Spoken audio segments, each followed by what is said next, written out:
kesaksian kebangkitan dan kasih karunia.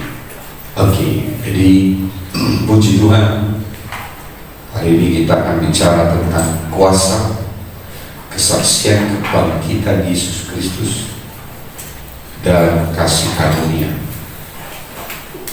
Oke, mari kita lihat dulu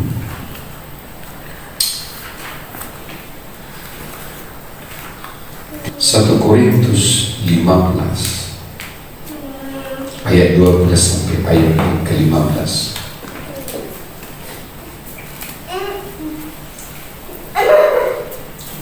Sampai 14.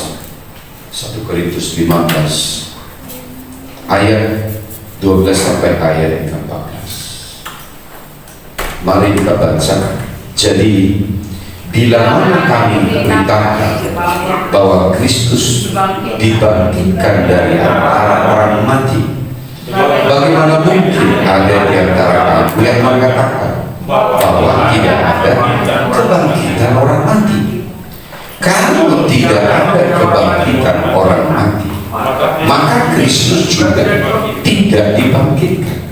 Tetapi andai kata Kristus tidak dibangkitkan, maka sia-sialah pemberitaan kami dan sia-sialah juga kepercayaan kamu, kepercayaan Rasul Paulus dan kepercayaan semua orang Kristen yang percaya kepada Yesus. Haleluya. Artinya dikatakan di sini bahwa yang kami beritakan adalah Kristus yang telah dibangkitkan dari antara orang mati. Haleluya. Ada beberapa murid-murid Yesus yang dibangkitkan, yang bertobat dari orang Yahudi, khususnya dari mazhab orang Saduki. Orang mazhab orang Saduki tidak percaya ada kebangkitan. Maka termasuk Imam Gamaliel berasal dari mazhab Imam Saduki, ya, sehingga tidak percaya tentang kuasa kebangkitan.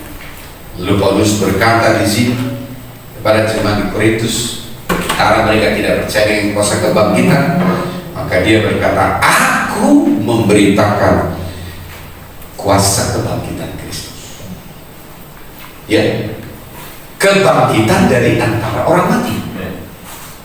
Bagaimana mungkin kamu, ya, mengatakan tidak ada kebangkitan dari orang mati? Kalau tidak ada kebangkitan orang mati, maka Kristus tidak akan dibangkitkan. Maka Kristuslah yang pertama-tama dibangkitkan dari antara orang mati.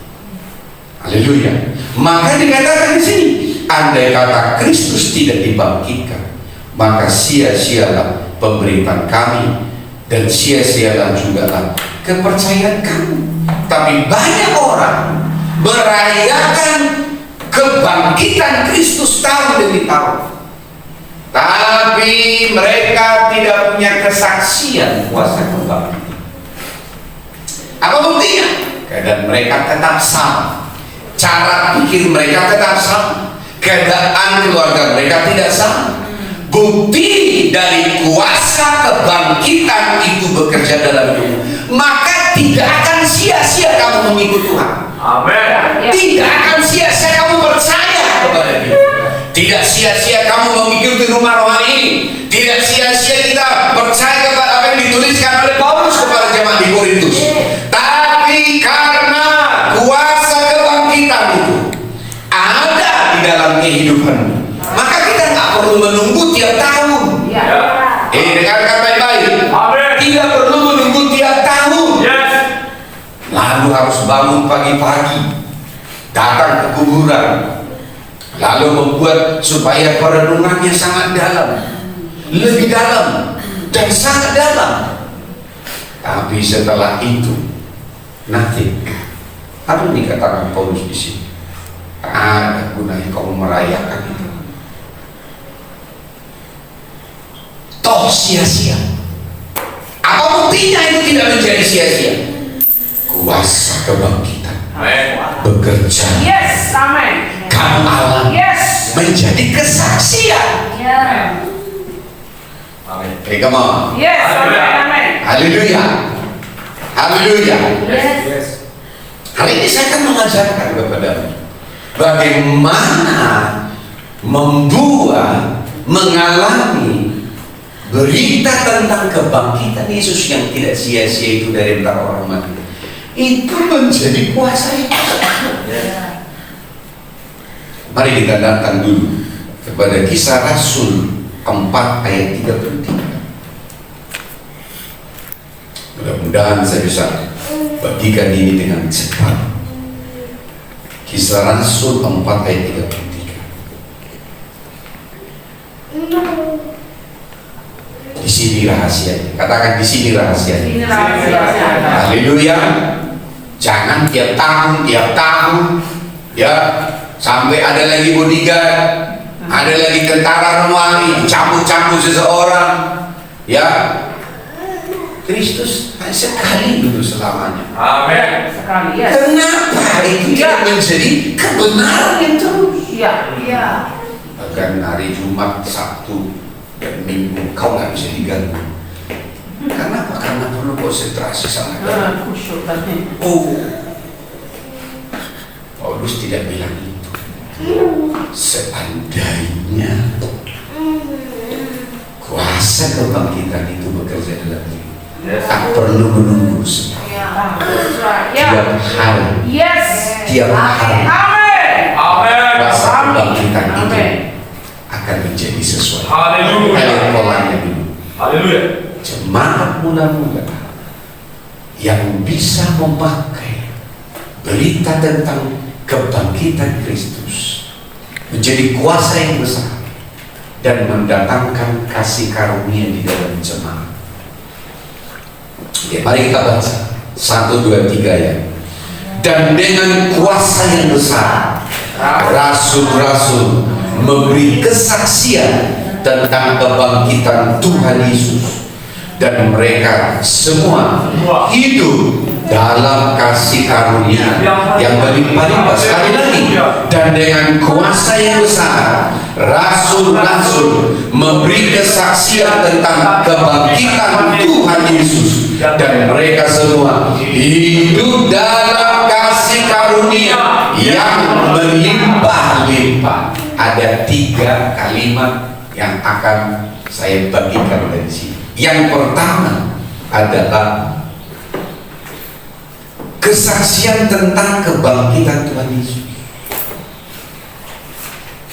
Haleluya. Kesaksian tentang kebangkitan Tuhan Yesus, bukan informasi tentang kebangkitan Tuhan Yesus, bukan pengetahuan kebangkitan Tuhan Yesus, tapi kesaksian. Itulah yang diberitakan oleh rasul-rasul. Itulah yang diberitakan oleh jemaat muda-muda. Itulah yang harus diberitakan oleh rumah rohani. Harusnya itu. Yang kedua, apa itu? Dengan kuasa yang besar. Berarti kesaksian tentang kebangkitan Tuhan Yesus pertama akan mendatangkan kuasa yang besar.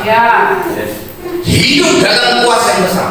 Kalau bahasa Inggris yang katanya menurut King James Version adalah the great power.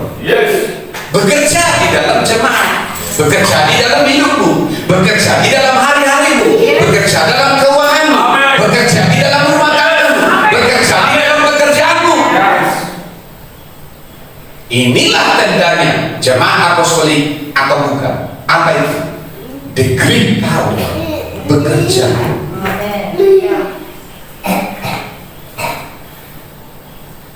Kalimat yang ketiga adalah apa itu? Jemaat hidup dalam kasih karunia yang berlimpah-limpah. Kalau King James Version bilang juga disebut great grace. Haleluya. Great grace. Kalau di Amerika Standard disebut juga great grace. Kalau di dalam New English Translation juga disebut adalah great grace. Jadi bukan abundant, tapi great.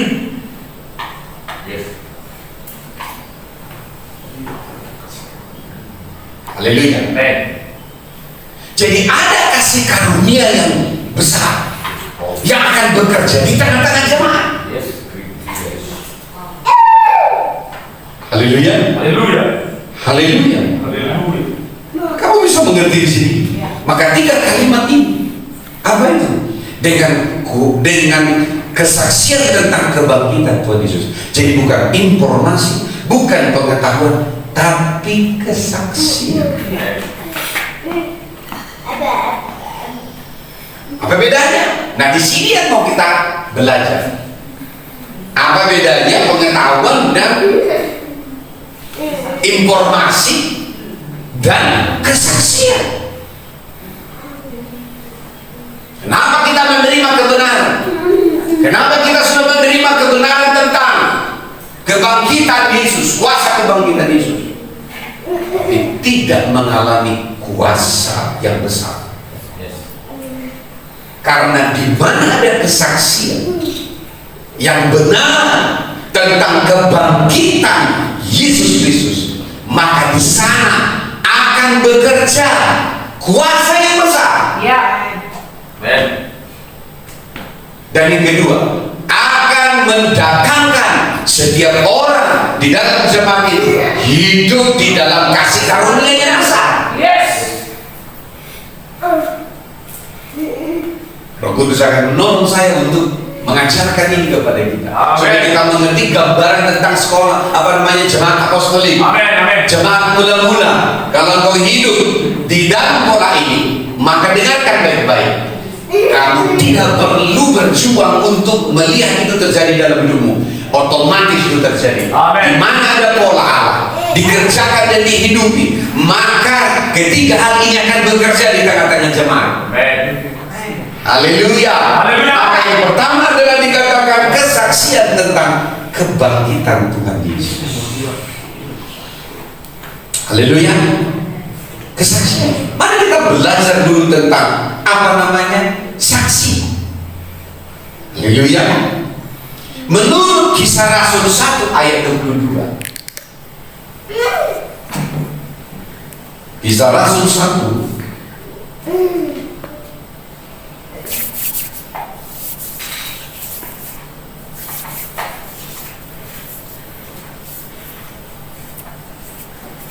ayat 22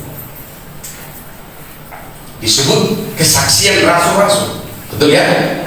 Kita baca. Yang itu mulai dari pembaptisan Yohanes sampai hari Yesus terangkat ke sorga meninggalkan kami untuk menjadi saksi dengan kami tentang kebangkitannya. Siapa disebut rasul dan menjadi saksi?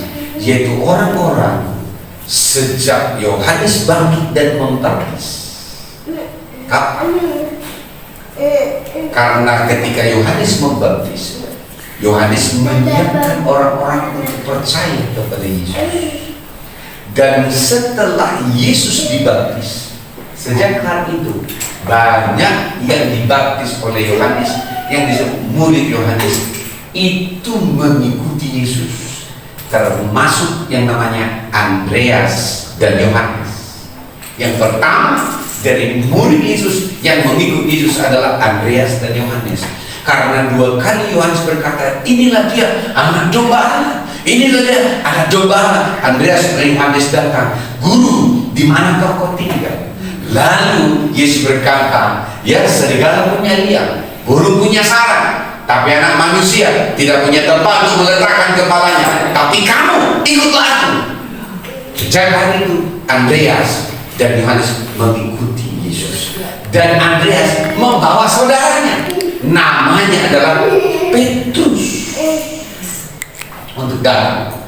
Jadi 2 orang ini adalah orang yang mulai melihat kesaksian. Sejak hari itu digenapilah muridnya 12, termasuk Judas Iskariot. Tetapi setelah Judas Iskariot mengkhianati Yesus, dia mati dengan mati tergantung, lalu perutnya terbelah dari atas ke bawah seluruh isi perutnya terburai, lalu dia mati, dan dia tidak mendapatkan warisan yang harusnya dia terima. Lalu tinggal 11. Lalu ketika Yesus naik ke surga, murid-murid berkata, harus tetap digenapi 12 murid yang disebut rasul itu. Lalu mereka memilih dari antara dua, maka dipilihlah Matias. Itulah yang disebut rasul. Sejak hari itu 12 murid ini disebut rasul-rasul. Walaupun kemudian setelah Paulus dibangkitkan oleh Tuhan, dia juga menyebut dirinya rasul. Tapi semakin saking dia tahu bagaimana dia menerima itu karena kasih karunia, lalu dia bilang, aku adalah rasul yang dilahirkan sebelum waktunya. Berarti prematur, dipercepat waktunya. Kenapa? Karena Injil mendesak bahwa Injil yang diberikan kepada rasul-rasul adalah Injil untuk hanya orang Yahudi. Maka Injil ini mendesak supaya berita tentang Injil tentang Yesus Kristus sampai kepada bangsa-bangsa. Maka Paulus dilahirkan secara prematur karena hanya dia satu-satunya rasul yang diberi mandat untuk memberitakan Injil sampai kepada bangsa-bangsa. Sejak hari itu kita menerima Injil. Alasan yang kedua kita menerima Injil adalah karena orang Yahudi menolak Yesus Kristus. Haleluya. Karena orang Yahudi menolak Yesus Kristus, maka Yesus berkata, mulai hari ini maka Injil ini akan diberitakan kepada bangsa-bangsa. Bayangkan ketika Yesus mengatakan demikian, dia mencari seseorang yang namanya Saulus, padahal baru kejadian dia masih sebagai penganiaya. Maka doktrin yang saya ajarkan, maka doktrin Kristus selama hidup itu adalah kuasa. Itu bukan hanya pengajaran, tapi itu kuasa yang sangat mengubahkan. Haleluya. Haleluya. Haleluya. Nah, yang menjadi pertanyaan sekarang ini, kenapa setiap tahun perayaan berita kebangkitan Yesus tidak mendatangkan pola ini dalam jemaat? Apa itu? Kuasa yang besar bekerja, kasih karunia yang besar, jemaat hidup di dalam. Haleluya. Apa kasih karunia yang besar dimaksud di sini? Kita lihat Kisah Rasul 4 ayat ke-33 tadi. Ayat 33, dan dengan kuasa yang besar rasul-rasul memberi kesaksian tentang kebangkitan Tuhan Yesus, dan mereka semua hidup dalam kasih karunia yang melimpah-limpah. Walaupun melimpah-limpah diterjemahkan, tapi the great grace harusnya abundant grace. Mari kita lihat apa kasih karunia yang besar itu. Ayat yang ke-34, sebab tidak ada seorang pun yang berkekurangan di antara mereka. Haleluya. Amin. Haleluya. Haleluya. Sebab tidak ada seorang pun yang berkekurangan di antara mereka. Kita datang dulu ke ayat yang ke-32. Adapun kumpulan orang yang telah percaya itu berarti jemaat. Kisah Rasul 4 ayat 32. Adapun kumpulan orang yang telah percaya itu berarti jemaat. Haleluya. Ini juga rumah rohani. Haleluya. Mereka akan mati dan sejiwa. Haleluya. Dan tidak seorang pun berkata bahwa sesuatu dari kepunyaannya adalah miliknya sendiri, tetapi segala sesuatu adalah kepunyaan mereka bersama. Ini namanya the great grace. Mari kita kenali. Walaupun di dalam Yohanes 1 ayat yang ke-15 dan ke-17 bahwa hukum Taurat datang dari Musa, tapi kasih karunia dan kebenaran datang dari Yesus Kristus. Berarti dari kasih karunia kepada kasih karunia selanjutnya itu akan kita lihat. Tapi Kisah Rasul 3 ayat 44 menuliskan the great grace.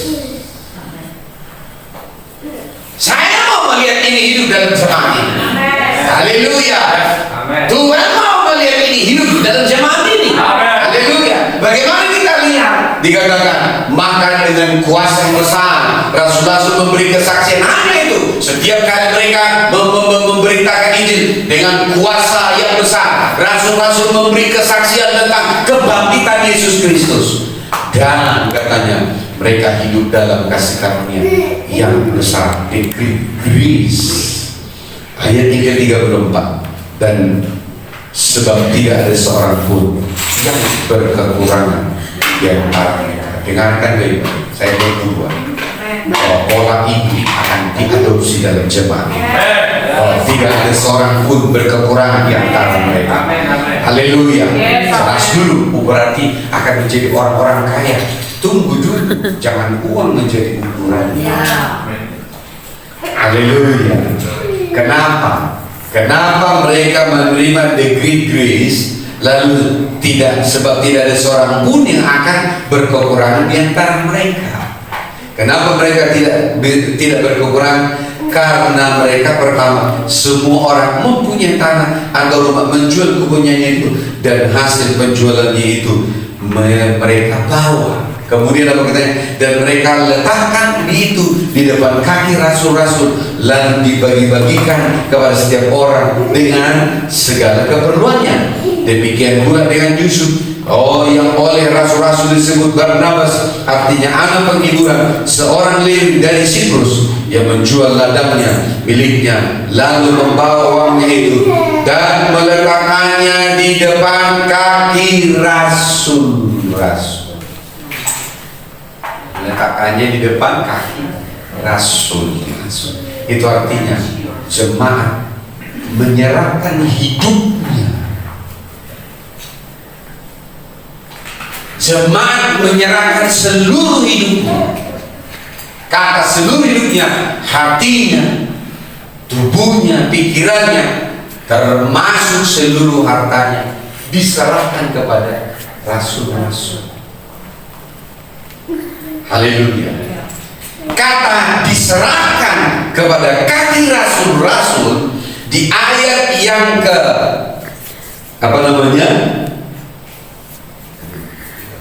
35 dikatakan situ, dan mereka letakkan di depan kaki rasul-rasul. Bukan hanya uang penjualan tanah, mereka sudah memberikan itu sebelumnya. Hidup mereka, ekspresi mereka kepada Tuhan, mereka menyerahkan hidup mereka kepada rasul-rasul. Ini gambaran rumah rohani. Orang-orang memberi diri mereka kepada Bapa rohani. Karena fungsi rasul-rasul hari-hari ini adalah bicara tentang rumah, menyerahkan diri.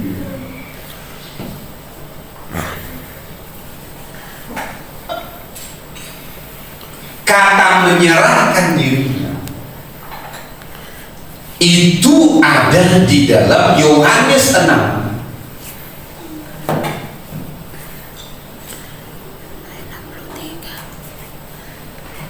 ayat 27 sampai 29. Ingat, Kisah Rasul 4 ayat 35. Saya akan jelaskan menurut Yohanes 6 ayat yang ke 27 sampai 29. Mari kita baca. Bekerjalah bukan untuk makanan yang akan dapat binasa, melainkan untuk makanan yang bertahan sampai kepada hidup yang kekal, yang akan diberikan Anak Manusia kepadamu. Sebab dialah yang disahkan oleh Bapa Allah dengan meterainya. Ayat 28. Lalu kata mereka kepadanya, apakah yang harus kami perbuat supaya kami mengerjakan pekerjaan yang dikehendaki Allah? Ayat 29. Mari kita baca 1, 2, 3 ayat. Jawab Yesus kepada mereka, inilah pekerjaan yang dikehendaki Allah, yaitu hendaklah kamu percaya kepada Dia yang telah diutus Allah. Pertama-tama ayat ini dikatakan untuk Yesus Kristus. Halo. Ya, ini untuk Yesus Kristus. Apa katanya? Pekerjaan Allah itu adalah percayalah kepada Yesus. Kata percaya di sini itu sama dengan muatannya di dalam Kisah Rasul 4 ayat 35. Jemaat itu meletakkan hidup mereka dan seluruh apa yang mereka punya di hadapan rasul-rasul. Dan itulah disebut pekerjaan yang dikehendaki oleh Bapa. Mari ucapkan apa yang saya katakan. Inilah pekerjaan yang dikehendaki oleh Allah. Inilah pekerjaan yang Katakan dengan semua, inilah yang pekerjaan yang dikehendaki oleh Allah. Inilah pekerjaan yang Hendaklah kamu percaya hendaklah kamu percaya Dia yang diutus Allah kepada Dia yang diutus Allah kepadamu.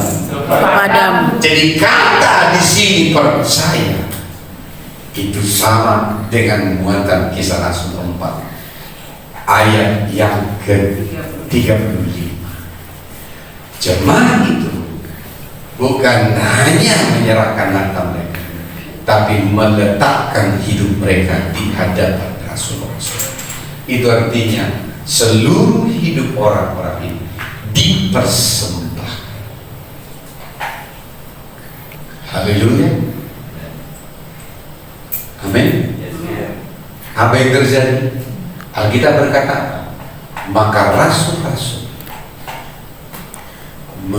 melihat kuasa yang bekerja di hadapan jemaat. Dan yang kedua, apa itu? Dan kasih karunia yang besar bekerja di dalam hidup jemaat. Haleluya. Apa yang menyebabkan kuasa yang besar bekerja dan kasih karunia yang bekerja di dalam jemaat? Apa itu? Yaitu kesaksian akan kebangkitan Yesus Kristus.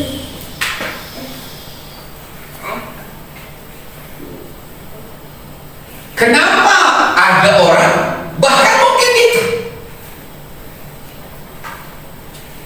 hidup di dalam pengajaran apostolik,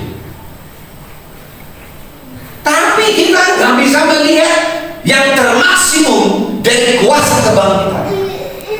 Bahkan kita nggak bisa melihat kasih karunia yang besar bekerja di tengah-tengah kita. Apa itu? Tidak satu pun di antara mereka yang berkurang. Apa itu? Karena kita tidak hidup di dalam kesaksian. Di dalam zaman rasul-rasul, kesaksian itu adalah mereka sejak Yohanes Pembaptis sampai Yesus naik ke surga, itulah disebut saksi. Bagi kita sekarang, kita nggak mungkin melihat itu. Halo? Lalu apa itu kesaksian? Kesaksian bagi kita adalah kebenaran yang kau sudah terima dan kau hidupi, maka itu akan bekerja menjadi kesaksian. Kenapa seperti zaman orang itu tetap berputar-putar dalam hutangnya, orang itu tetap bingung di dalam perjalanannya? Kenapa hidup saya begini? Ada apa bisa begitu? Kenapa begini? Kenapa begitu? Kau di situ, aku di situ. Wah, polanya tidak ini aja. Apa itu? Terbangunnya kesaksian akan kuasa itu. Maka the great power and the great grace bekerja. Gak ada dua kuasa di sini. Jadi persoalannya adalah satu. Kebenaran yang kamu terima, kebenaran yang datang kepada kita yang melimpah-limpah itu tidak menjadi kesaksian. Kalau perhatikan baik-baik di sini, konsentrasi. Itu tidak menjadi kesaksian. Kapan kebenaran itu menjadi kesaksian? Yakobus 1 ayat 21 sampai 25. Apa itu? Yaitu kebenaran yang kau dengar harus kau hidup. Maka dia 25. Maka coba lihat sini. Yakobus 1 12 segala. Yakobus 1 ayat 25.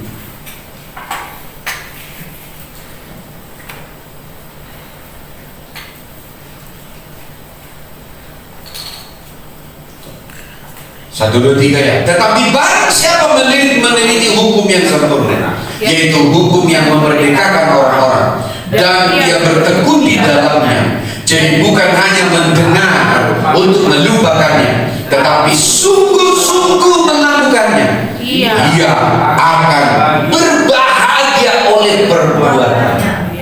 Berarti diklik power bekerja, diklik grace bekerja. Halo, come on. Amin. Kenapa masih berputar-putar? Kamu menerima kebenaran, tapi sebenarnya kamu belum melakukan.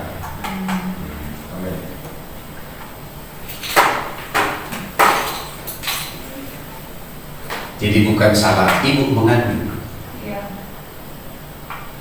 tapi kamu tidak melihat melakukan firman itu adalah hidup berbagi saya.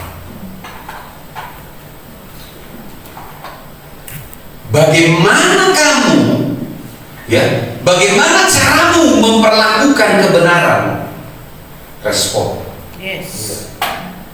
Dan seurgent apa bagimu untuk segera melakukan firman, melakukan kebenaran yang datang?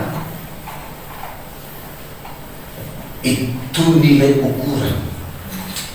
Jangan kau terima kebenaran demi kebenaran, lalu kau bermain-main. Sebentar kau katakan aku hidup dalam kebenaran, sebentar lagi kau berkubang dengan dirimu sendiri, lalu kamu menjadi blok bagi orang-orang muda. Sehingga apa yang terjadi? Lalu kita bingung, kenapa bisa begini Tuhan? Kebenaran ini dahsyat. Selasa kita terima kebenaran, Minggu kita bersesi-sesi, tapi keadaanmu tetap sama. Ketika kamu diajarkan kebenaran, mukamu tetap mutu. Wah, ada apa? Saya mengerti. Ternyata membangun kesaksian itu di dalam setiap orang adalah hal yang vital di dalam jemaat. Bagaimana itu menjadi kesaksian? Apa yang kau dengar? Seperti apa responmu mendengar? Seurgent apa kebenaran yang datang untuk segera kau lakukan? Atau tunggulah, besoklah, sebulan lagi lah, nantilah. Di sini letak masalah. Sehingga kita hanya mendengar Kisah Rasul 4 ayat 33. The power, the great power, and the great grace. Di jemaat orang lain kita lihat bekerja. Mereka juga bertumbuh di dalam kasih karunia. Kenapa tidak terjadi? Ternyata rahasianya ada di dalam Yohanes 6. Mari saya tidak lanjuti. Jadi tolong tuliskan dulu ini. Pertanyaan ini pertama, tuliskan untuk menjadi kesaksian. Bagaimana caramu mendengar atau memperhatikan firman? Caramu mendengar dan memperlakukan firman. Yang kedua, seurgent apa bagimu?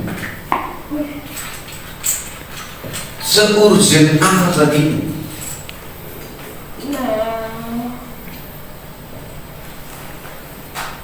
Untuk segera menghidupi kebenaran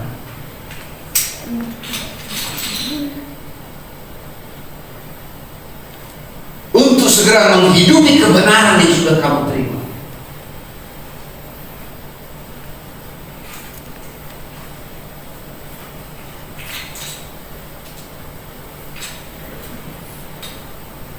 Dua hal ini akan menjadi perenungan kita di dalam kuasa kebangkitan Yesus. Seurgent apa? Kenapa Matius 7 ayat 7? Gak kita alami. Orang yang mencari akan mendapat, orang yang meminta akan menerima, orang yang mengetuk pintu akan terbuka kepada dia.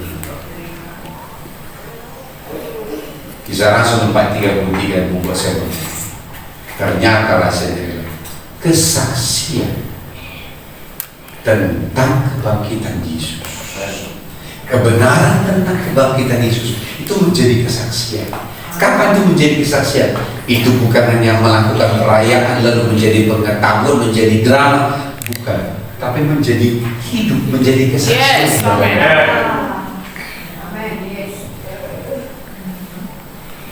Pertanyaan saya, mimpi Yusuf 2 kali. Pertanyaan saya, apa itu berasal dari Tuhan? Siapa yang mengatakan mimpi Yusuf berasal dari Tuhan? Halo? Siapa yang mengatakan tidak? Jangan bingung. Itu berasal dari Tuhan. Karena Tuhan berbicara kepada Yusuf melalui mimpi. Yes, amen. Halo? Kan sudah saya kasih tahu kemarin di camp kan? Tuhan berbicara melalui banyak cara. Ada audible, kepada nabi-nabinya dia berbicara audible, kepada Musa dia bicara audible, tetapi kepada beberapa orang dia berbicara melalui mimpi. Dia berbicara kepada Yusuf melalui mimpi. Halo? Ya. Tuhan berbicara kepada Yusuf tentang masa depannya lewat mimpi. Tapi pertanyaan saya, apa yang dialami oleh Yusuf setelah itu? Yusuf dibenci oleh 10 abang-abang. Halo? Ya. Termasuk ayahnya juga bilang, mimpi macam apa yang kau bilang ini? Mimpi macam apa yang kau bilang ini? Kenapa? Kenapa perkataan Tuhan itu justru membuat respon terbalik? Kenapa? Karena mimpi itu baru hidup dalam diri Yusuf. Tapi setelah Yusuf menjadi penguasa di Mesir, 11 saudaranya sujud menyembah. Kenapa belum banyak orang datang ke rumah? Kebenaran demi kebenaran yang datang belum menjadi kesaksian. Gak perlu kita undang orang-orang. Gak perlu orang tua boleh berkata menarik jemaah. Kenapa? Kuasa kesaksian itu kan menarik orang-orang datang kepada Yesus. Yes. Kuasa kesaksian itu akan membawa anakmu dan istrimu datang kepada kebenaran. Kuasa kesaksian akan membawa keluargamu datang. Apa yang membuatnya? Malah kau pusing. Persoalannya, kamu terima kebenaran, tapi tidak segera ingin kamu lakukan dan hidupi. Ketika firman itu kau lakukan, dia berproses, membuat transformasi, mengubah kehidupanmu, merubah keadaanmu, dan ketika itu hidup di dalammu. Sama seperti Yusuf ketika dia duduk di atas tahta, 11 saudaranya sujud menyembah, termasuk ayahnya. Karena perkataan yang datang kepada Yusuf sekarang sudah jadi kesaksian. Amen. Come on. Yes, amen. Haleluya. Haleluya. Kamu paham nggak maksudnya? Iya. Jangan kau menganggap Bapak Indonesia itu Bapak rohani. Kami punya rumah rohani. Kamu sudah berkata tentang rumah rohani. Tapi saya mengerti tentang polanya. Kisah Rasul 4:33, di mana ada kesaksian, apalagi kesaksian tentang kebangkitan Yesus Kristus, maka the great power itu berarti pekerjaan mujizat. Apa yang tidak mungkin menjadi mungkin, apa yang tidak pernah menjadi pernah. And the great grace akan bekerja. Yes. Itu pola, Amen. itu pola gereja apostolik. Jadi apa yang Bapak sedang bangun hari ini, bagaimana kebenaran itu menjadi kesaksian hidup di dalammu. Oh, ketika orang-orang bisa melihat, mereka tidak berbuat banyak, karena tinggal di dalam. Mereka akan berkata, mengikuti perjalanan, karena itu menjadi kesaksian. Jadi bukan memperkatakan kebenaran yang sudah ada padamu, jauh lebih penting, tetapi menghidupinya. Fokus sampai itu bereaksi, mengubah kehidupanmu, maka itu akan menjadi berita kesaksian tentang kebangkitan Yesus. Nah, kembali kepada pertanyaan tadi. Pertanyaan dari apa? Bagaimana kamu memperlakukan kebenaran yang datang kepadamu? Seurgent apa kamu harus segera melakukannya? Kamu gak akan ada di posisi ini terus. Amin. Bergumul dengan Bapak rohani. Bahkan saya dikasih tahu, bahkan kamu menjadi blok bagi orang lain datang ke sini.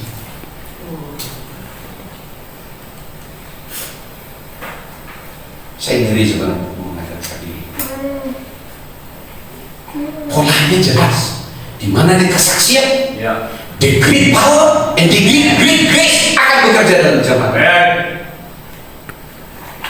Tapi kebenaran yang sudah menjadi usang, menjadi basi, lalu tidak menjadi kesaksian, akan membuat orang yang ada di gereja hanya tahu kebenaran, tapi tanpa kuasa kesaksian. Mari kita datang ke Yohanes 6.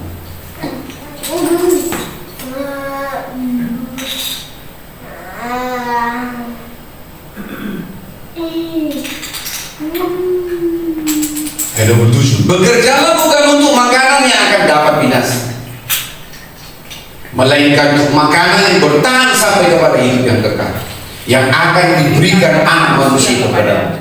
Sebab dia Berikan anak manusia seperti doktrin Kristus yang ajarkan. Sebab dia yang disahkan oleh Bapa Allah dengan meterai. Ayat 28. Lalu kata mereka kepadanya, apakah yang harus kami berbuat supaya kami mengerjakan pekerjaan di kedai? Ini pertanyaan bukan hanya murid-murid yang mengelilingi, tapi ini termasuk pertanyaan orang-orang yang ada di gereja. Pertanyaan dari orang-orang yang mengaku ada dalam rumah rohani, termasuk saya. Halo? ya Ini pertanyaan, apa yang harus kami lakukan supaya the great grace and the great power itu bekerja? Ayat 28 di sini, 9. Jawab Yesus kepadanya, inilah pekerjaan yang dikehendaki Allah, yaitu hendaklah kamu percaya.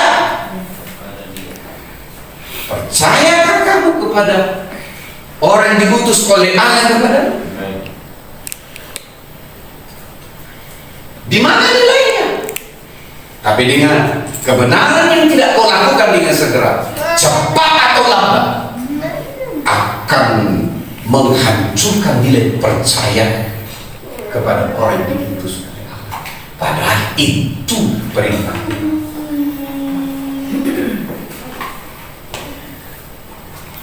Inilah pekerjaan yang dikehendaki Allah, itu hendaklah kamu percaya kepada Dia yang telah diutus Allah. Ya. Bagi percaya kepada Bapa rohani itu sama dengan Kisah Rasul 4 ayat 35, meletakkan diri kita dan apa yang kita punya, masa depan kita rencana-rencana kita di hadapan rasul-rasul. Kamu terbuka dengan dirimu. Jangan nanti diketahui oleh papa dan mami. Dinasihati lagi saya. Itu bukan meletakkan diri di hadapan rasul-rasul. Bukan perintah, percaya. Hei, dengan kondisi. Lalu saya melihat di sini pertanyaan yang dua tadi ternyata itu menyangkut ayat 30, ayat 31. Maka kata mereka kepadanya, tanda apakah yang engkau perbuat supaya dapat kami melihatnya dan percaya kepadamu? Pekerjaan apa yang kau lakukan? Ayat 31. Nenek moyang kami telah makan mana di padang gurun, seperti ada tertulis, mereka diberikannya makan roti dari surga. Ini bicara tentang kebenaran sudah kita terima. Orang Yahudi sendiri mengakuinya bahwa mereka menerima mana. Mana itu apa? Roti surga, roti malaikat yang khusus dibuat persediaannya hanya untuk malaikat. Tapi karena mereka ada di dalam proses pembentukan Tuhan di padang gurun, Tuhan mendatangkan mana itu setiap pagi lewat yang namanya embun. Berarti bicara tentang makan. Maka pertanyaan tadi, bagaimana caramu memperlakukan kebenaran sebagai makanan? Bagaimana caramu, biar seurgent apa bagimu untuk melakukan firman, memakan kebenaran itu? Itulah menjadi salah satu masalah. Itu tidak menjadi kesaksian. Saya berdoa supaya itu menjadi kesaksian, yaitu mengejar untuk melakukan firman, menghidupi firman, itu menjadi cerita kita, menjadi berita yang akan kita bicarakan tiap hari. Makanya jangan datang di sini untuk hanya sekedar menceritakan persoalan-persoalan. Makanya dalam Kisah Rasul 2, jemaat itu berkumpul hanya melakukan dua hal. Apa itu? Mereka memecahkan roti setiap hari dan berdoa. Apa itu memecahkan roti? Mereka datang untuk sharing kebenaran demi kebenaran kita. Memecahkan roti. Tadi bagi aku menerima pewahyuan dari Tuhan. Aku makan firman itu. Aku terima itu sebagai roti hidup. Dan aku makan sejak seurgent itu. Aku harus segera makan. Lalu dibagikan. Saya sudah terima doa hari ini lewat seperti ini. Aku juga sudah makan ini. Bukankah ini sebenarnya memecahkan roti? Ini bukan roti jasmani. Semiskin apa jemaat mula-mula sehingga mereka harus menjadi satu dapur? Bukan. Bahkan mereka jadi orang-orang kaya. Kenapa saya cuma mereka orang kaya? Gak ada orang miskin menjual tanahnya. Haleluya. Orang miskin tak punya tanah untuk dijual. Berarti orang jemaat mula-mula itu adalah orang-orang kaya. Saking kayanya di dalam kekurangan, mereka menjual tanahnya, meletakkan uangnya di hadapan kaki rasul-rasul. Betul? Orang miskin tidak punya tanah, kecuali tanah di Unibidnya. Tapi tanpa sertifikat. Halo? Halo? Betul ya? Nah, mari kita lihat dulu. Jadi dikatakan di sini berarti mana di padang gurun. Oke, mari kita belajar tentang mana. Apa dua pertanyaan tadi? Bagaimana kamu memperlakukan firman atau kebenaran yang datang kepadamu? Yang kedua, seurgent apa kamu harus segera melakukan firman? Karena apa? Karena mereka akan melihat the great grace dan the great power. Mereka lah yang akan disebut memiliki kesaksian. Karena di mana di tengah jemaat ada kesaksian, maka di situ the great power dan the great grace akan bekerja di tengah-tengah jemaat. Halo, halo, Amen. ya ini pola. Katakan ini pola. Polanya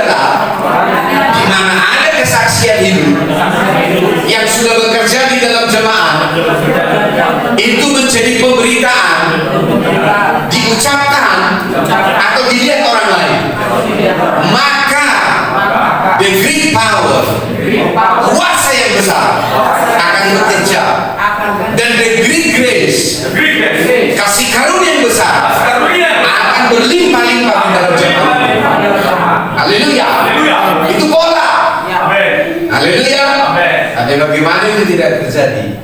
Kenapa bisa tidak terjadi? Karena masalah makan. Iya. Kalau tidak segera makan itu kebenaran. Matius 4 ayat 4 ada 2 jenis makanan. Apa itu? Manusia tidak hidup dari roti saja, tapi dari setiap firman yang keluar dari mulut Allah. Berarti kebenaran yang datang harus segera kau makan. Seurgent apa kau memakannya? Seurgent apa kau melakukannya? Atau tunggu dulu, aku masih punya banyak persoalan. Tunggu dulu, ini belum cocok. Tunggu dulu, tunggu dulu. Ini nggak tepat waktunya, nggak tepat suasananya. Dengarkan baik-baik. Kalau itu makanan tepat atau tidak tepat keadaan, makan saja. Praktekkan saja, hidupi saja. Maka ketika kau makan akan terjadi reaksi. Apa reaksi? Ingat, pertama, pasti ketika kau makan, lalang-lalangmu akan diblok. Pasti. Maka kau tahu kenapa kau selama ini seperti itu. Haleluya. Haleluya. Yes. Kemarin saya dikasih obat menurun kolesterol. Saya makan 3 hari, saya nggak bisa tidur, bukan badan saya. Kemarin pergi lagi ke sana, kasih lagi jenis yang lain, tapi saya punya masalah. Obat yang segini katanya harus setengah. Nah, membelah setengah ini jadi masalah. Oh, saya bisa lihat di sini. Ternyata apa yang kau makan itu akan mempengaruhi kehidupan. Tapi setelah saya pulang kemarin, saya mengerti yang saya perlukan adalah maintenance. Saya sudah tahu bahwa jantungku sehat, ginjalku bekerja lebih daripada 90%. Walaupun saya bayar mahal, tapi saya ngerti sekarang. Jadi kenapa bisa naik turun kolesterol dan urat? Berarti apa yang saya makan. Kalau saya dari terus saya gula, berarti ginjalku sudah rusak. Karena dia akan terus, karena tidak berfungsinya ginjal, sehingga terjadi pankreas tidak akan dilepaskan ke dalam darah. Akibatnya apa? Nah itu tadi tidak ada kontrol. Jadi gula itu menjadi penghambat. Halo? Ya. Ya. Yes. Amin. Bagaimana kita lihat dulu? Belajar tentang mana? Bilang kanan kiri, ayo kita belajar tentang mana. Kita belajar tentang mana. Roti dari surga. Mana itu roti dari surga. Itu adalah kebenaran yang harus saya makan. Kebenaran yang harus saya makan. Itu adalah kebenaran yang harus saya makan. Kalau saya makan, saya akan hidup. Kalau saya tidak makan segera, ini akan jadi persoalan. Mari kita belajar tentang yang namanya mana. Keluaran 6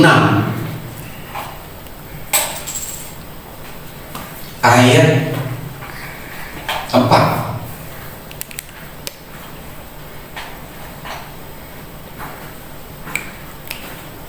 Keluaran 16 maksudnya ya. Ayat 4 mulai.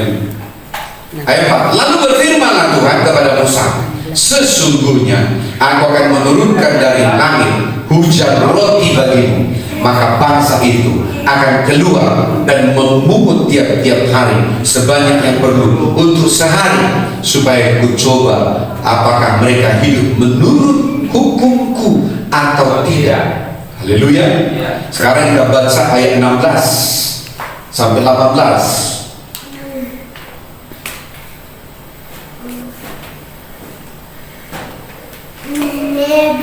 Oke, halo. Baca. Beginilah perintah Tuhan.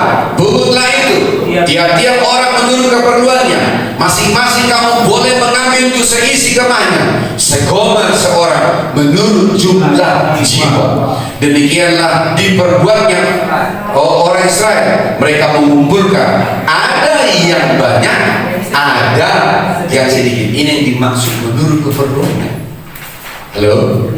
Ayat 18. Ketika mereka menakarnya dengan gomer, maka orang yang mengumpulkan banyak tidak berkelebihan, dan orang yang mengumpulkan sedikit tidak berkekurangan.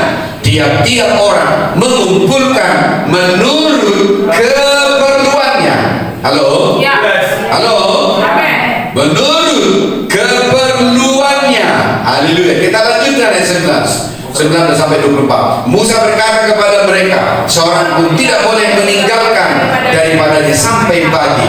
Tetapi ada orang yang tidak mendengarkan Musa dan meninggalkan daripadanya sampai pagi, lalu berulang dan berbau busuk. Maka Musa menjadi marah kepada mereka. 21. Setiap pagi mereka memungutnya, tiap-tiap orang menurut keperluannya. Tetapi ketika matahari panas, cairlah itu. Dan pada hari yang ke-6 mereka memungut roti itu 2 kali lipat banyaknya, 2 gomer untuk tiap-tiap orang.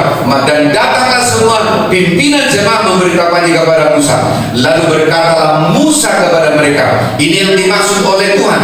Besok adalah hari perhentian penuh, Sabat yang kudus bagi Tuhan. Maka roti yang perlu kamu bakar, bakarlah. Dan apa yang perlu kamu masak, masaklah. Dan segala kelebihannya biarkanlah di tempatnya untuk disimpan sampai pagi. Mereka membiarkan di tempatnya sampai keesokan harinya seperti diperintahkan Musa. Lalu tidak berbau busuk dan tidak ada ulatnya. Mengerti cerita ini? Tuhan bilang, akan saya datangkan roti dari surga. Bagaimana cara datangnya? Melalui embun. Ternyata itu seperti tepung yang datang melalui embun. Kalau menurut keluaran, ini seperti biji ketumbar besar-besarnya menempel di embun. Oke? Lalu jemaat Israel harus bangun pagi-pagi sebelum matahari terbit. Halo? Ya. Kalau mereka memungutnya dari embun, embun itu dipungutnya. Ketika mereka pungut, ditakar, 1 orang 1 gomer. Halo? Ya. Itulah makanan hari itu. Setiap pagi 1 orang 1 gomer. Oke? Lalu dilarang, jangan kamu ambil lebih. Ada ketamakan di sana. Ya. Lalu ada orang mengambil bukan jatahnya. Alkitab berkata apa di sini? Lalu ketika besoknya setelah dimakan, gandum itu mana itu berulat dan berbau busuk. Ini bicara firman yang tidak segera kamu makan.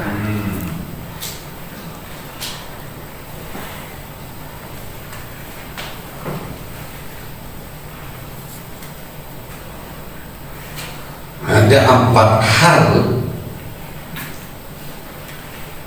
3 saya katakan 3 hal tentang kebenaran yang datang sebagai makanan kepada. Halo. Yes. Yang pertama,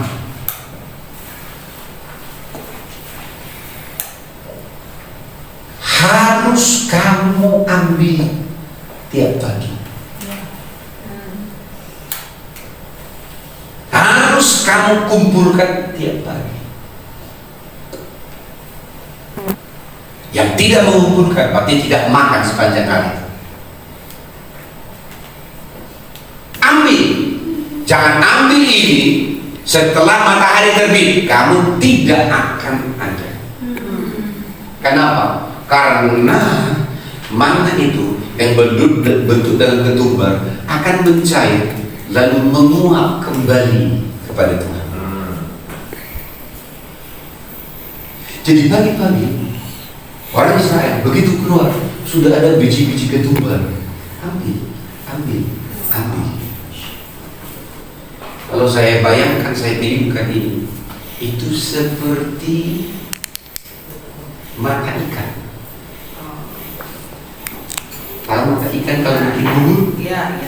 halo, Ya. ya, begitu dipegang langsung kering. Tapi kalau sudah masuk ke air, dia lembek seperti bubur. Kalau Bapak bilang aja dulu amin lah. Iya. Yang tahu hanya makan aja itu. Ya. Yang biasa berburu bukber kemarin, nah ketemu lagi. Haleluya. Yang nggak puasa justru menghabiskan bubur, yang berpuasa ketinggalan. Nah, karena mereka kelamaan datang. Jadi kita mengejar, memperlakukan seperti mana? Cepat-cepat. Begitu buka tukang Yesus kejar, banyak. Haleluya. Ya kalau nggak datang, ya sudah menguap. Sehingga marah di pihak mereka. Yang tidak puasa, janganlah jadi bahan tidak puasa. Tapi tidak, jangan, harus laku. Itu cepat laku. Karena cepat laku, kamu cepat tutup. Halo.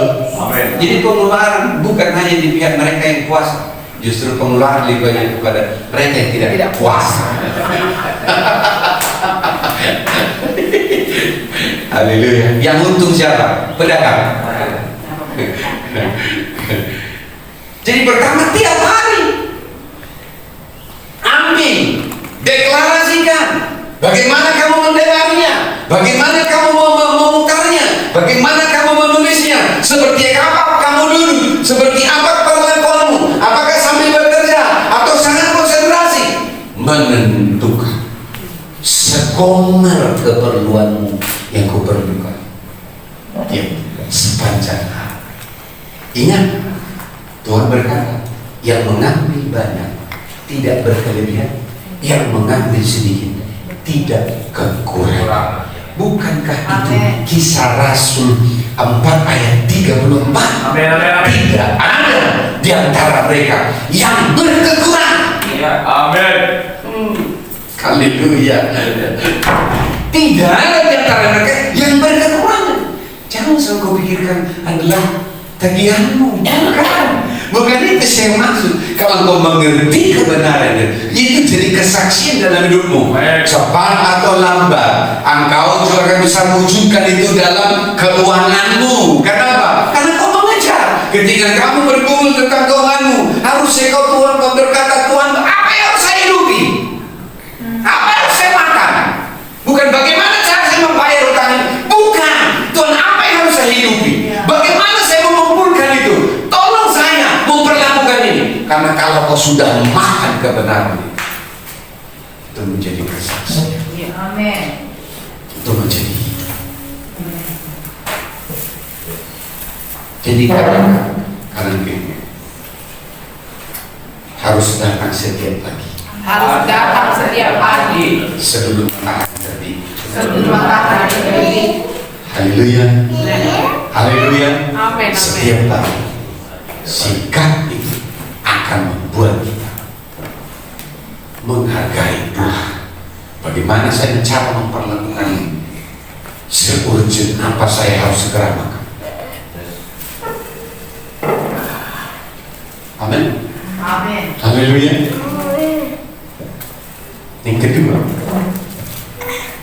ambil secukupnya.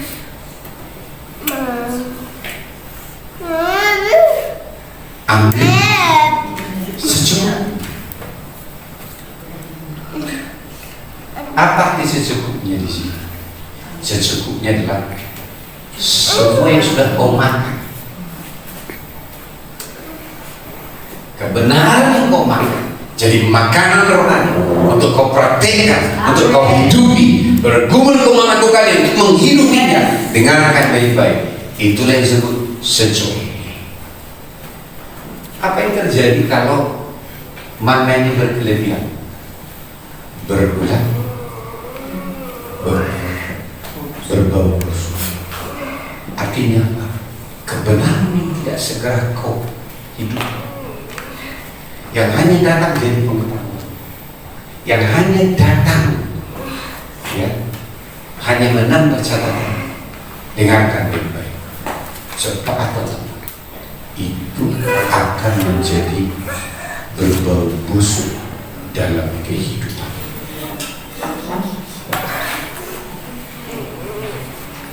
Haleluya. Haleluya. Haleluya. Amin. Ambil secukupnya. Tahu secukupnya sekarang? Berarti yang ketiga adalah yang diambil lebih. Yang ketiga, yang diambil lebih dan tidak dimakan. Yang diambil lebih, yang tidak dimakan,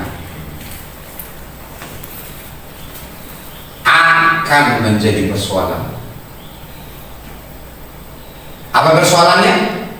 Rumahnya bau busuk dan berulang. Kalau kita melihat kebenaran yang datang ini, seurgent apa kita menghidupi, maka kita tidak akan membuat mana itu berulang. Iya. Haleluya. Amin. Haleluya. Haleluya. Haleluya. Haleluya. Haleluya. Tidak akan berulang. Kata berulang di sini, saya tulis tentang 4 hal.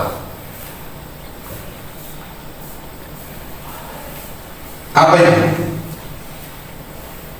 Pertama, terkontaminasi.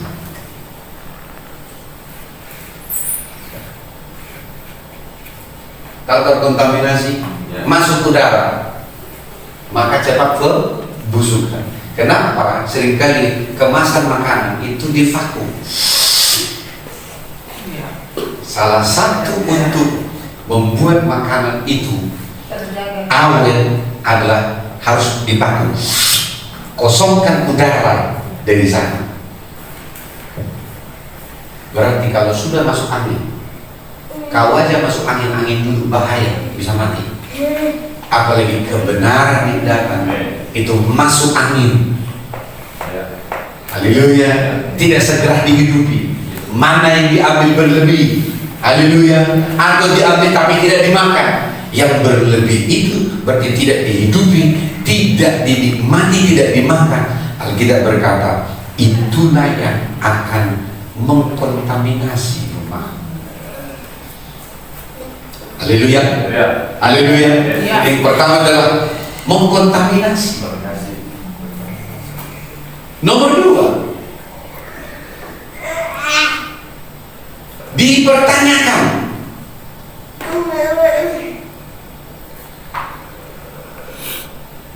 Ya, mulai muncul di sini. Apa itu? Mengapa hidup saya masih begini? Kenapa keuangan saya masih begitu? Kenapa saya masih begini? Mulai muncul pertanyaan-pertanyaan keraguan. Betulkah aku harus ada dalam rumah ini? Entah salah rumahnya. Kok masuk rumah sakit? Jangan-jangan kebenaran yang tidak segera dihidupi itu akan ada di sini. Mulai mempertanyakan, meragukan. Kok banyak kali sih? Selasa, ya, yang nggak tepat waktu datang ditegur. Mulai menjadi beban berat. Padahal dikasih makan. Masa dikasih makan? Kok banyak kasih makanan ini? Itulah anak-anak. Boleh kali kok kasih mama aku makan. Tapi kalau makan kesukaan dia seberapa pun, dia tak pernah mengeluh. Namanya juga makan. Halo? Ya. Hari Selasa itu. Ya kan? Belum lagi nanti apa? Online. Belum jadi ya kan? Belum lagi nanti hari Sabtu. Oh, Sabtu sore, Sabtu malam, Minggu, mulai pagi sampai sore. Tapi kenapa saya masih begini? Saya amati. Saya mulai melihat bukan persoalannya di dalam kebenaran, karena makanan yang tidak segera hidup itu yang membuatnya mengkontaminasi. Jangan satukan tomat yang sudah busuk dengan tomat yang masih bagus. Cepat atau lambat seluruh tomatmu akan busuk.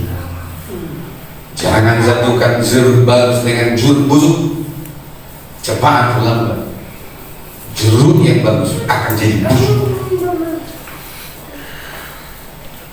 Jangan campur makanan basi dengan makanan yang baru dimasak. Tunggu sebentar lagi, semua itu akan jadi basi. Pisahkan. Apa penyebab jadi basi? Kebenaran yang tidak dihidupi. Ini sebenarnya berbahaya kalau kita hanya ingin hal-hal yang baru, luar biasa, yes, tapi tidak dihidupi. Apa langkah berikutnya? Dipertentangkan. Kalau nomor 2 tadi dipertanyakan, itulah Maryam. Tahu Maryam? Siapa orang-orang yang diberi kepada Musa? Pertama adalah Harun, jadi juru bicara. Harun jadi nabinya Musa, betul? Halo? Siapa Maryam? Kakaknya Musa. Apa fungsinya? Mereka itu adalah tim kreatif, tim praise and worship dan penari rebana. Ya, jadi ini tim kreatif ini. Ya. Jadi Maryam ini adalah penari rebana. Apa yang menjadi masalah dengan Maria? Karena dia adalah kakaknya, lebih senior, lalu menganggap Musa itu adalah adiknya, padahal ketika diangkat sama seperti Yesus ketika dia menampakkan diri ke Nazaret. Halo? Ya, ke Nazaret, lalu orang Nazaret mempertanyakan, bukankah ini anak Yesus? Bukankah ini anak Maria? Bukankah saudara bersama dengan kita? Kenapa? Karena terbiasa. Lalu Maria berkata, emangnya hanya kepada Musa Allah bicara? Tuhan marah kepada Maria, lalu dikasih kusta putih. Musa juga yang mendamaikan Tuhan, kasihanilah dia. Tuhan bilang, ku kasihani. Tapi kalau seseorang sudah keluar, bukankah dia harus menunggu 7 hari dulu dia diasingkan? Asingkan dia 7 hari di kemah, tunggu sampai dia sembuh.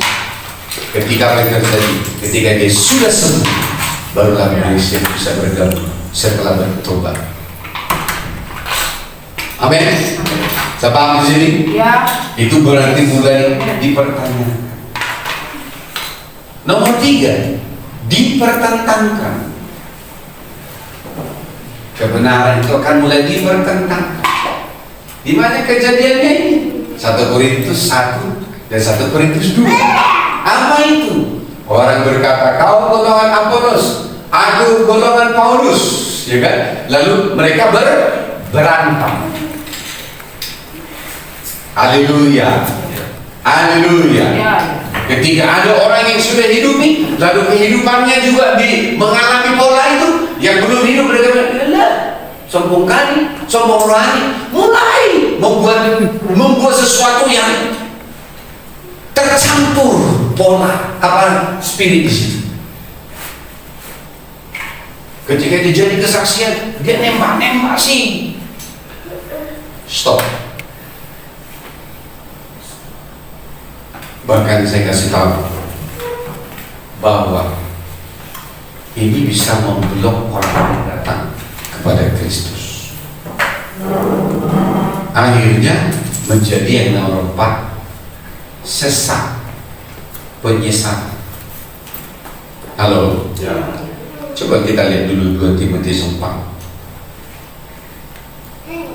2 Timotius 4.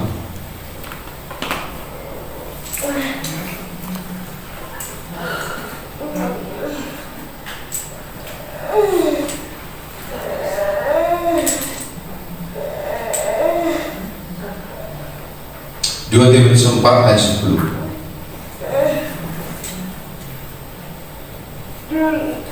Karena Demas telah mencintai dunia dan meninggalkan aku. Ia telah berangkat ke Tesalonika. Kreskes telah pergi ke Galatia dan Titus ke Dalmatia. Halo. Padahal sebelumnya di surat Timotius ya yang lain, Demas ini adalah itu masih disebut dipuji. Salam dari Demas,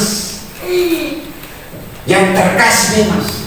Tapi kenapa Demas akhirnya menjadi penentang Paulus? Kalau kau tidak hidup di firman dengan segera itu bertumbuh jadi kesaksian dari cepat atau lambat akan menjadi penentang saya.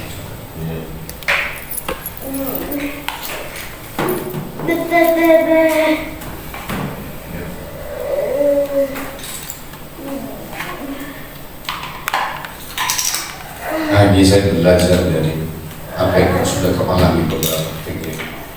Saya mengerti kebenaran yang tidak dipraktekkan cepat atau lambat justru akan menjadi besar. Demas akhirnya mencintai dunia, meninggalkan Paulus. Pada di suratnya yang lain bilang dari Demas yang terkasih. Kenapa demikian? Karena persoalannya adalah tidak menghidupi firman. Jadi apa itu kuasa kesaksian? Apabila setiap orang menghidupi firman yang datang, menghidupi firman, fokus hidupi saja, fokus menghidupi, fokus menghidupi, fokus menghidupinya. Lalu cari tahu kenapa saya belum menghidupinya, apa persoalannya, apa perkara saya menghidupinya. Fokus dibahas terus supaya menghidupinya, maka kamu akan bisa melihat. Kita akan bertumbuh sebagai jemaat apostolik. Kita akan melihat degree power, degree grace. Kita akan melihat yang punya banyak tidak akan berkelebihan, yang punya sedikit tidak akan berkekurangan. Kenapa? Karena degree grace sedang bekerja. Kasih karunia Allah bekerja di tengah-tengah kita. Kenapa? Karena kesaksian. Haleluya. Kita kembali ke Kisah Rasul di 4 ayat yang ke-33 tadi. Kisah Rasul.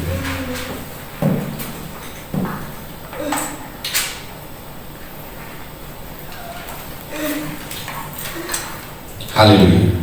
Kita akan tutup 1, 2, 3 dan dengan kuasa yang besar rasul-rasul memberi kesaksian tentang kebangkitan Tuhan Yesus dan mereka semua hidup yang punya sedikit tidak akan berkekurangan.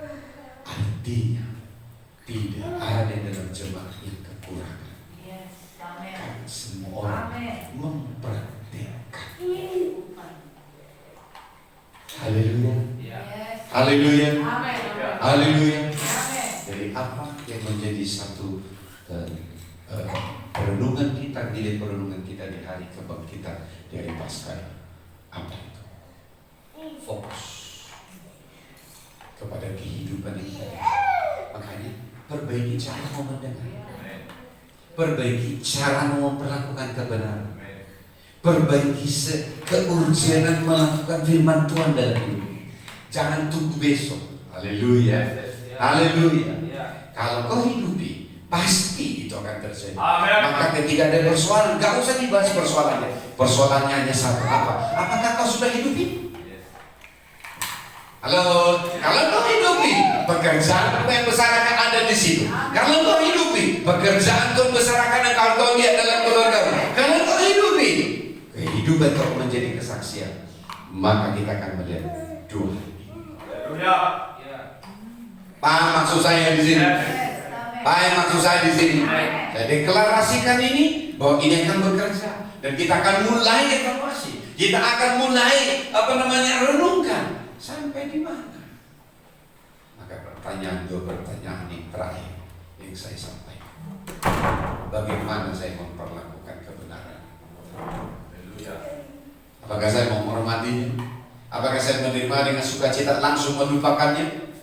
Tapi mereka yang menerima kebenaran dan yang akan lakukan, mereka lah yang akan menghidupi itu dan itu menjadi kesaksian. Mana ada kesaksian? Haleluya. Ini kesaksian para rasul. Mana ada kesaksian jemaat? Jadi bukan bersaksi datang saya menceritakannya. Tidak. Kehidupan akibat dari kebenaran yang sudah kau itu terlihat dalam hidup. Haleluya. Saat engkau punya masalah, saat engkau menghandle orang-orang, saat orang lain berpikir negatif tentangmu, saat orang lain mungkin belum mendukungmu, saat orang lain juga hal-hal melakukan hal yang lain, bagaimana kamu mempraktekkan firman? Itulah kuasa kesaksian. Kuasa kesaksian apa yang ingin kita berikan? Yaitu kuasa kesaksian tentang kebangkitan Yesus Kristus. Haleluya. Haleluya. Haleluya. Amin. Haleluya. Yes. Halo. Ya. Halo. Haleluya. Kesaksian tentang kuasa kebangkitan. Jikalau Kristus telah dibangkitkan dari antara orang mati, Roma 6:11, maka tubuhmu yang fana juga akan dibangkitkan. Amin. Haleluya. Haleluya. Ya, jika kamu menerima kuasa kebangkitan itu, saya percaya the great power, the great grace itu akan otomatis bekerja dalam hidup kita. Jadi Amin. apa kesimpulannya? Ayo makan mananya, hidupi. Haleluya. Ya. Makan, makan, makan. Maka mulai hari ini ketika kita bertemu, bagaimana kau cara makan manam, ceritakan. Haleluya. Bagaimana reaksinya, ceritakan. Haleluya. Bagaimana itu bila bekerja, cara pandangmu diubah, ceritakan. Ketika itu kita penuhi di dalam rumah ini, kita bicarakan di dalam rumah ini, saya percaya maka kita akan mulai melihat the great power, the great grace akan mulai bekerja. Sehingga apa? Kita akan saling mendoakan, saling mendukung. Haleluya. Setiap kita keluar dan mengalami kemerdekaan. Haleluya. Mari kita bangkit berdiri. Oh haleluya. Oh haleluya. Haleluya. Haleluya. Haleluya. Jangan keluar. Ada di tempatmu saja. Kita fokus kepada Tuhan. Haleluya. Oh haleluya. Haleluya. Oh rabakapaka. Mari kita membangun roh kita. Mari kita berdoa di dalam roh kita supaya kebenaran ini termaterai di dalam roh kita. Karena Allah itu adalah roh, kebenaran itu adalah roh. Barang siapa yang menyembah Bapa harus menyembah Bapa dalam roh dan kebenaran. Barang siapa yang menerima kebenaran harus menerimanya di dalam rohnya. Maka perlu kau membangun di dalam roh, supaya di dalam dimensi kebenaran itu rohmu terbangun, sehingga kau bisa menjadi makanan rohani, bukan menjadi tekanan, tapi menjadi kehidupan yang akan menghidupkan. Reba bakasa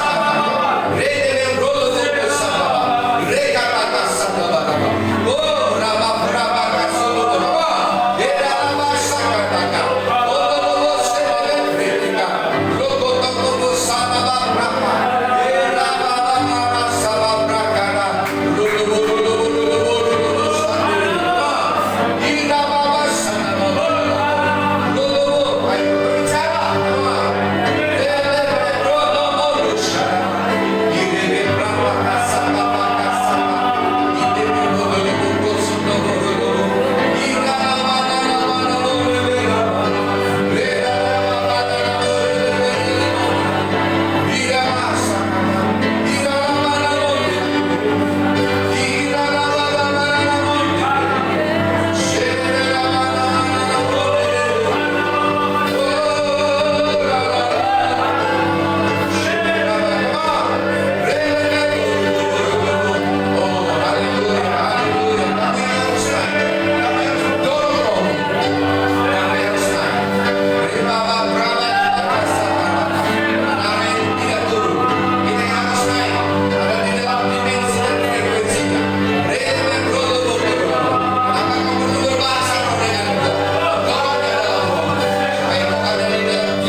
Seurusan apa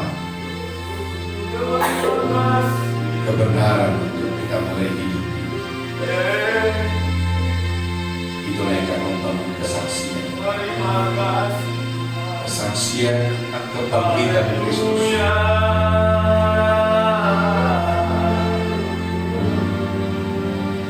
Mari datang di dalam pertobatan.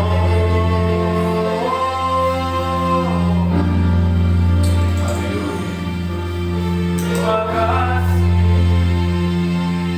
Ini hati kami Bapa.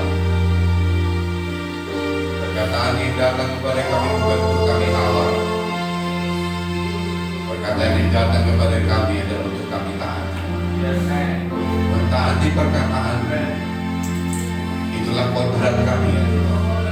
Kalau hari itu berbicara kepada kami, itu artinya kami bertobat. Itu artinya kami mulai merekonstruksi kembali kehidupan rohani kami.